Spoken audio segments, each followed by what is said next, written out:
Hey, welcome back to my channel, Sentient Chick. So since Pope Francis has died, based on the Nostradamus predictions, with the new successor coming into play, that will lead to the downfall of the Catholic Church. But before I speak on that, I just want to add, one thing I liked about Pope Francis is that he was definitely a progressive pope. He helped to speak out against the genocide that's happening right now within Gaza/Palestine.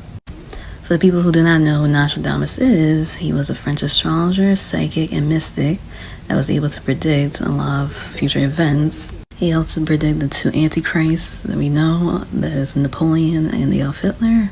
He helped to predict 9/11, World War II, etc., so forth. and this is what Nostradamus wrote in regards of the next final pope that will lead to the tribulation period.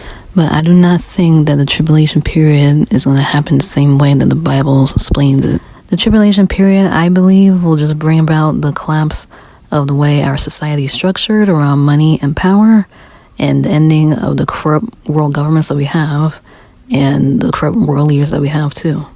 And after that happens, hopefully the Christ consciousness will soon begin.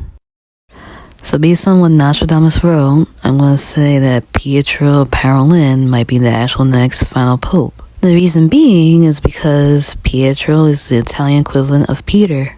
So this might be Peter the Roman that he was talking about. If he's well acquainted with Rabbi Shmuley, a well-known, that means he is willing to do Israel's bidding and support Israel on all fronts.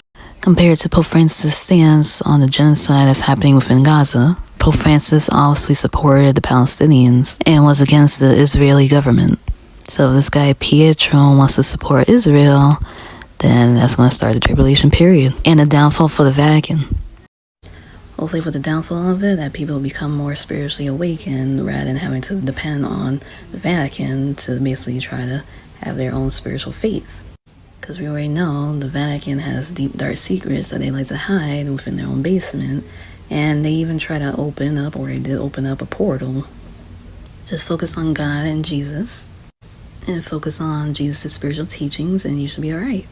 So if you enjoyed this video, please give it a like, comment, and subscribe.